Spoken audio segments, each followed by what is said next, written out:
पवित्र परमेश्वर, जिन बच्चों ने प्रभु जी, जिन तेरे बेटे बेटियों ने तेरे पवित्र मंदिर में आकर आपकी शोभा बढ़ाई है, जिन्होंने प्रभु जी आज तेरे राज्य की सेवकाई के लिए भेंट और दशवांश को बोया, जिन्होंने प्रभु जी तन मन धन और अन्न या कोई सेवा की है, किसी भी रीति से कोई परमेश्वर के राज्य की सेवकाई के लिए भेंट अर्पित की है, मेरे खुदा मैं प्रार्थना करता हूँ पिता परमेश्वर के, सबका प्रतिफल देने वाले आप हैं, सबका न्याय करने वाले आप हैं मेरे खुदा।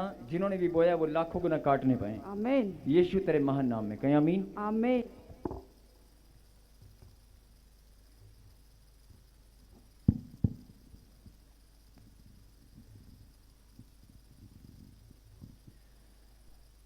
आइए हम प्रभु के कलाम में निकालें प्रभु के वचन से भजन संहिता 32वां अध्याय, भजन संहिता 32वां अध्याय और उसकी पहली आयत को हम पढ़ेंगे, 1 और 2 को, दोनों को पढ़ेंगे, पहले 1 फिर 2। क्या ही धन्य है वह जिसका अपराध क्षमा किया गया और जिसका पाप ढांपा गया हो। क्या ही धन्य है वह मनुष्य जिसके अधर्म का यहोवा लेखा ना ले और जिसकी आत्मा में कपट ना हो। Hallelujah, hallelujah. आप अपनी बाइबल के अंदर जब आप इस वचन को खोल कर देखेंगे, भजन संहिता 32वां अध्याय, उसके ऊपर एक हेडलाइन है, ध्यान से पढ़ें, क्षमा प्राप्ति की आशीष। मेरे पीछे कहें, क्षमा प्राप्ति की आशीष। फिर से कहें, क्षमा प्राप्ति की आशीष। कहें हालेलुया, हालेलुया। आज अगर किसी को पूछा जाए कि सबसे बड़ी आशीष क्या है, अगर आज लोग एक दूसरे से बात करते हैं, पूछते हैं कि यार तेरे लिए सबसे बड़ी आशीष क्या है, अगर कोई कहता है कि मेरे को सब कुछ परमेश्वर का दिया सब कुछ मेरे पास है,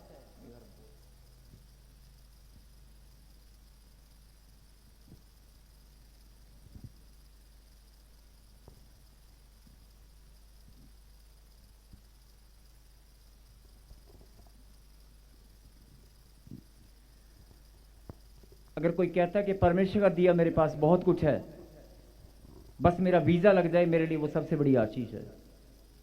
अगर किसी के पास बच्चा नहीं है तो वो बोलता है कि मेरे पास सब कुछ है लेकिन एक बच्चा मिल जाए तो मेरे लिए सबसे बड़ी आशीष है। अगर कोई बोलता है कि जीवन भर मैंने जमा पूंजी इकट्ठा करके धन जोड़ जोड़ कर मैंने अपना मकान बनाया है, लेकिन इस पर मैं पेंट नहीं करवा पाया या मैं डबल स्टोरी बनवा नहीं पाया, मेरा मकान सुंदर सा बन जाए, मैं मुहूर्त करके अपने रिश्तेदारों को बुलाकर पार्टी करना चाहता हूं, यही मेरी सबसे बड़ी आशीष है। जो भी आपकी इच्छा है जो आज तक पूरी नहीं हुई, बहुत सारे लोग कि मेरा बच्चे कामयाब हो जाए, मेरी बेटी डॉक्टर बन जाए, मेरी सबसे बड़ी आशीष है। मेरे बच्चे कामयाब हो जाएं, मेरी बेटी डॉक्टर बन जाए, कोई इंजीनियर बन जाए, कोई सरकारी नौकरी मिल जाए। जो मनुष्य की इच्छा होती है जो पूरी नहीं हो पाई, उसके मन में वो दुविधा चलती रहती है और वो बार बार ख्याल वहीं पर घूमता रहता है और कहता है कि शायद कोई अगर जब हम आपस में बात करते हैं और पूछते हैं कि तेरी सबसे बड़ी आशीष तुझे क्या चाहिए, कहता है यार बस सब कुछ है लेकिन एक छोटी सी एक और बस, है ना, अगर ये हो जाए ना तो मेरी तो सबसे बड़ी आशीष वही है। लेकिन मैं आपको बताना चाहता हूं कि मनुष्य की सबसे बड़ी आशीष, शायद आपने ध्यान कभी दिया कि नहीं दिया, लेकिन बाइबल के अंदर बड़ी सुंदर बात लिखी है, पाप क्षमा की आशीष। बोलो हालेलुया, हालेलुया। आपने बहुत सारी ब्लेसिंग मिली हुई, जब कोई घर मिलता है तो लोग कहते हैं कि प्रभु तेरा धन्यवाद। अगर कोई बच्चा मिलता है तो कहते हैं प्रभु तेरा धन्यवाद, मुझे बच्चा मिल गया, मेरी नौकरी लग गई, तेरा धन्यवाद। बहुत सारे लोग बोलते हैं कि परमेश्वर मेरा जीवन पहले से अब सुधर गया है, मेरे बच्चे ने नशा छोड़ दिया, मैं धन्यवाद करता हूं। जब जब आपके जीवन में खुशियां और आनंद की भरपूरी आएगी, आपका जीवन बदलेगा, आप बार बार उसी बात को लेकर धन्यवाद करेंगे। लेकिन कभी भी आपने आज तक हो सकता है इस बात के लिए धन्यवाद शायद नहीं किया होगा, हो सकता है किया भी होगा, लेकिन बहुत सारे लोग इस बात को नहीं जानते कि परमेश्वर ने एक आशीष हमारे जीवन में और भी रखी है। आशीष तो बहुत सारी हैं, लेकिन एक बड़ी सुंदर और हर एक इंसान के लिए अनमोल आशीष जो परमेश्वर ने रखी है, हमें जानना बहुत जरूरी है उस आशीष के लिए। आपकी बाइबल में हिंदी वर्जन में 32वां अध्याय जहां पर लिखा है भजन संहिता में, उसके ऊपर लिखा है क्षमा प्राप्ति की आशीष। आपने बहुत बार वचन पढ़ा होगा, लेकिन इस बात पर ध्यान नहीं दिया होगा कि क्षमा प्राप्ति की भी एक आशीष है। इंसान के अगर गुनाह माफ ना किए जाएं तो बाकी आशीषें कहां से आएंगी। इसलिए गुनाहों का माफ करना, पाप का क्षमा होना, यह भी एक ब्लेसिंग है। बोलो हालेलुया। हालेलुया। हर एक इंसान कहता है कि मेरे को घर की आशीष, मेरे पास बच्चे की आशीष, मेरे को ये आशीष, मेरे को वो आशीष, मेरी ये आशीष, मेरी वो आशीष, मेरी वो ब्लेसिंग। लेकिन कभी आपने ध्यान दिया इस बात के ऊपर कि सारी आशीषें अधूरी रह जाएंगी, सारी ब्लेसिंग अधूरी रह जाएंगी अगर पाप क्षमा की आशीष आपके पास नहीं है। बोला हालेलुया। हालेलुया। जिनको लगता है कि मेरे पास है वो जोर से बोल रहे हैं हालेलुया। हालेलुया। जिनके पास नहीं है वो जोर से बोल रहे हैं हालेलुया। मैं फिर बोल रहा हूं कि अगर पाप क्षमा की आशीष आपके पास नहीं है कि नहीं, बताओ, है कि नहीं? पक्का? यही बात समझने की है कि बहुत सारी आशीषों को आप प्रभु के सामने मांगते हैं, बहुत सारी ब्लेसिंग को प्रभु के सामने आप धन्यवाद करते हैं, लेकिन पाप क्षमा की आशीष के लिए कभी आपने धन्यवाद किया? आप सोच कर देखें, हो सकता है बहुत सारे लोग करते होंगे, लेकिन बहुत सारे लोगों को ये बात मालूम नहीं है कि पाप क्षमा की आशीष भी एक आशीष है और मुझे सबसे पहले उसी के लिए धन्यवाद करना है। बोलो हालेलुया। हालेलुया। और पाप क्षमा की आशीष हमें देने वाले परमेश्वर हैं, जिसने 2024 साल पहले मनुष्य जाति के लिए अपने आप को क्रूस पर बलिदान दिया, अपने बदन पर कोड़े खाए, लहू बहाया, पवित्र लहू बहाकर सूली पर जान दी और सूली पर जान देकर मौत को हरा दिया, मौत को हराकर जीवन को जीत लिया। ताली तो बजा दो। मेरे लिए थोड़े ना बजानी है, यीशु के महान बलिदान के लिए, उसके पवित्र लहू बहाने के लिए, जीवन को जीतने के लिए, उस परमपिता परमेश्वर के महान बलिदान के लिए ताली बजाकर आप धन्यवाद करें, जिसके बलिदान के द्वारा पाप क्षमा की आशीष आपने ग्रहण की, आपको मिल चुकी है। बोलो आमीन। और अगर परमेश्वर हमारे गुनाहों को माफ ना करें तो ये ब्लेसिंग हमें नहीं मिलेगी और शैतान कभी भी बाकी आशीषें आने नहीं देगा। अगर आपके गुनाह माफ नहीं होंगे, परमेश्वर की नजर में आप दोषी ठहरेंगे, परमेश्वर की नजर में अगर आप दोषी ठहरेंगे तो कोई भी आशीष आपके पास आने वाली नहीं है।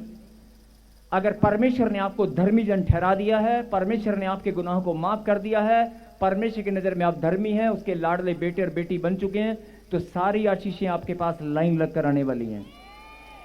इसलिए हर एक इंसान को, हर एक मनुष्य को, हर एक परमेश्वर के बेटे और बेटी को यह बात मालूम होनी चाहिए कि परमेश्वर ने पाप क्षमा की आशीष, सबसे अनमोल आशीष, सबसे उत्तम, सबसे बड़ी आशीष पाप क्षमा की आशीष है। बोला हालेलुया। हालेलुया। अगर पाप क्षमा की आशीष हमारे पास नहीं है तो बाकी आशीषें हो सकता है शैतान बहाना बनाकर रोक ले। बोला हालेलुया। अगर पाप क्षमा की आशीष आपके पास है तो बाकी सारी की सारी ब्लेसिंग आपके पास आने वाली है। बोलो आमीन। आमीन। जिनको लग रहा है वो ताली बजाकर महिमा दे रहे हैं, जिनको लग रहा है कि सारी ब्लेसिंग मेरे पास आने वाली है, वो ताली बजा रहे हैं और प्रभु को महिमा दे रहे हैं। आमीन। हाँ जी, अब पाप क्षमा की आशीष हमारे पास है कि नहीं? है कि नहीं? परमेश्वर हम सबको आशीष दे। बोलो आमीन। आमीन। आइए हम पढ़ें 32:32 और उसकी पहली आयत में क्या लिखा? क्या ही धन्य है वह जिसका अपराध क्षमा किया गया। कितना खुश नसीब, कितना धन्य है वो इंसान जिसके गुनाहों को परमेश्वर ने माफ कर दिया। बोला हालेलुया। हालेलुया।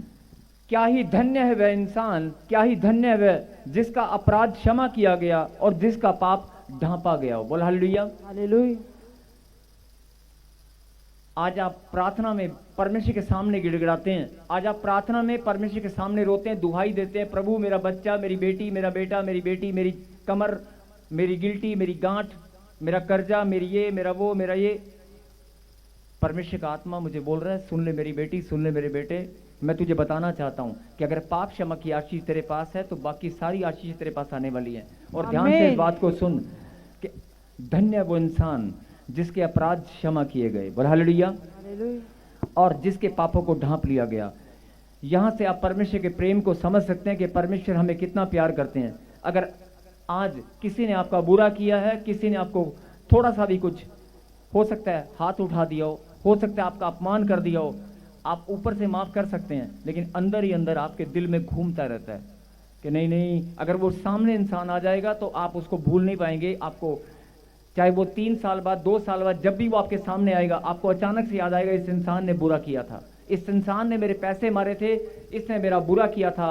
आप उसको भूल नहीं सकते हैं। बोला हालेलुया। भूल सकते हैं? नहीं भूल सकते हैं। आपके मन में वो ख्याल, वो विचार आएगा। लेकिन परमेश्वर ने यहां पर क्या बताया कि धन्य है वो इंसान जिसके अपराध क्षमा कर दिए। बोलता है कि अगर मैं तुम्हारे अपराधों को क्षमा करता हूं तो मैं याद नहीं करता हूं, माफ कर दिया तो कर दिया। बोला हालेलुया। हालेलुया। और जैसे एक मां अपने आंचल में, अगर कोई बच्चा घर में खेलते हुए पड़ोसी के बच्चे को थप्पड़ मार के भाग आए या धक्का दे, ध्यान से सुनना, अगर कोई मां उसका बच्चा फटाफट किसी के बच्चे को, किसी दूसरे बच्चे को धक्का देकर आए, उसके सिर में चोट लग जाए, खून निकल जाए या उसको कोई नुकसान हो जाए, और वो डर के मारे आकर अपनी मम्मी के पास छुप कर बैठ जाए, अचानक उस बच्चे की मां जिसको चोट लगी है वो भाग कर आए कि तेरे बच्चे ने, कहां है तेरा बच्चा, कहां है तेरा बच्चा, मैं उसको मारूंगी, कहां है तेरा बच्चा। तो मां क्या करती मालूम है? मां अपने आंचल में पीछे छुपा लेती है, नहीं नहीं नहीं, मेरा बच्चा नहीं है, यहाँ पे नहीं है, मेरा बच्चा नहीं है, नहीं नहीं नहीं, नहीं। छुपा लेती है ना। ऐसे ही परमेश्वर भी हमें इतना प्यार करते हैं। जो लोग परमेश्वर के प्रेम को तुच्छ जानते हैं या ठीक से समझ नहीं पाए हैं, उनको जानने की जरूरत है। परमेश्वर का प्रेम हमें जानने की जरूरत है। परमेश्वर एक माँ जैसे अपने आंचल में छुपा लेती है। परमेश्वर बोलता है तुम्हारे अपराधों को मैंने माफ कर दिया है, मैंने क्षमा कर दिया है, लेकिन तुम्हारे पापों को मैंने ऐसे ढांप लिया है, ऐसे ढांप लिया है जैसे माँ आंचल में छुपा लेती है और किसी को देखने भी नहीं देती। अपनी आत्मा में झांक कर देखना, हर एक इंसान के पापों को परमेश्वर ने ऐसे ढांप रखा है और किसी को देखने नहीं देता।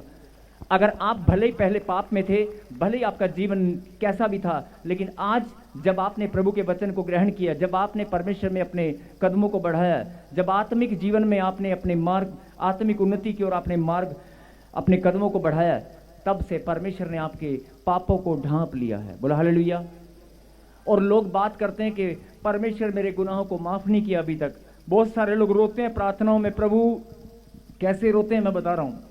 बहुत सारे लोग रोते हैं, 10 साल हो गए मुझे बच्चा नहीं है, लगता है मैंने कोई बड़ा पाप किया है, लगता है मैंने गलती की होगी, मेरे पापों का भार मुझ पे पड़ा है। ऐसे रो रो कर प्रार्थनाएं करते हैं। बहुत बड़ी गलती करते हैं आप। आपको रोना नहीं है। अगर परमेश्वर ने आपको चुना है, परमेश्वर की नजर में अगर आप धर्मी हैं, तो उसका प्यार आपके लिए अनमोल है। बोला हालेलुया। और दूसरा, क्या ही धन्य है वह जिसका अपराध क्षमा किया गया और जिसका पाप ढांपा गया हो। मैं बोल रहा हूं कि परमेश्वर ने हम सब के पापों को ढांप रखा है। और ढांपने का मतलब होता है कि अगर ढांप लिया तो किसी को देखने नहीं देगा। अगर ढांप लिए तो कोई और देख नहीं पाएगा। ये मां का आंचल नहीं है, परमेश्वर का आंचल है, उसके प्रेम का आंचल है। बोला हालेलुया। हालेलुया। और अगले वचन में क्या लिखा? क्या ही धन्य वह मनुष्य जिसके अधर्म का यहोवा लेखा ना ले। बोला हालेलुया। बोलता है अपराध क्षमा भी कर दिए और तेरे पापों का गंदे घिनौने नीच पाप, गंदे घिनौने नीच पाप, पता नहीं कैसे कैसे कैसे कैसे किस तरह के पाप, सोच के द्वारा, मन के द्वारा, विचारों के द्वारा, पता नहीं कैसे कैसे पाप हमने जीवन भर किए हैं। लेकिन परमेश्वर ने जब हमारे पापों को ढांप लिया, पवित्र लहू से धोकर हमें शुद्ध कर दिया और हमारे पापों को किसी को देखने भी नहीं दिया, अपने आंचल में, प्रेम भरे आंचल में परमेश्वर ने हमारे पापों को ढांप लिया है। बोला हालेलुया।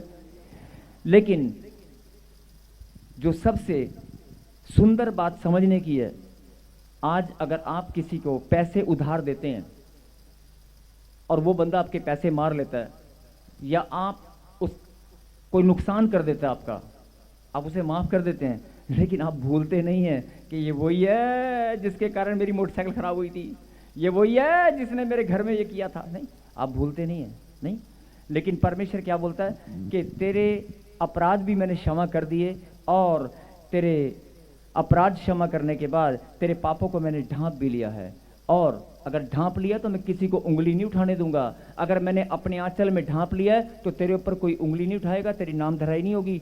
और अगर मैंने तेरे पापों को अपने आंचल में ढांप रखा है तो किसी को देखने नहीं दूंगा। ये बड़ी गहरी बात है समझने की। बोल हालेलुया। कोई और देखने नहीं पाएगा। बोल हालेलुया। और लिखा, क्या ही धन्य है मनुष्य जिसके अधर्म का यहोवा लेखा न ले। और बोलता है कि अगर कोई मनुष्य मेरे सामने खड़ा हो जाए और मैं लेखा लेने लगूं, अगर मैं हिसाब किताब करने लगूं, तो मेरे सामने कोई खड़ा हो सकता है? लेकिन प्रभु का प्रेम यहां पर आप देख सकते हैं। परमेश्वर बोलता है कि मैं तेरे अधर्म का लेखा नहीं लूंगा। अगर मैंने तेरे अपराधों को माफ कर दिया है, अगर तेरे पापों को ढांप लिया है, तो मैं तेरे अधर्म का लेखा भी नहीं लूंगा। ताली मत बजाना।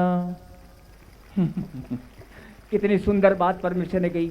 बोलता है तेरे अपराधों को माफ भी कर दिया, तेरे पापों को ढांप भी लिया है, और तेरे अधर्म का मैं लेखा भी नहीं लूंगा। इतना प्यार करने वाला परमेश्वर, इतना प्यार करने वाला परमेश्वर। और लोग बोलते हैं प्रभु तू मुझे प्यार नहीं करता, मैं पापी हूं, नहीं, मेरे गुनाह अभी माफ नहीं हुए, मैं प्रभु में आ गई हूं लेकिन मेरे घर में ब्लेसिंग नहीं है, लगता है मेरे पाप अभी मेरे ऊपर भारी पड़ गए हैं। ऐसे सोच सोच कर प्रार्थनाएं करते हैं। नहीं, आज से सोचना बंद करो, आज से रोना पीटना बंद करो। परमेश्वर के प्रेम को जान लो, पहचान लो। उसने लहू बहाकर सूली पर जान दी है। उसके बलिदान के महत्व को जान लो। उसके खून के कतरे कतरे का एक मतलब है।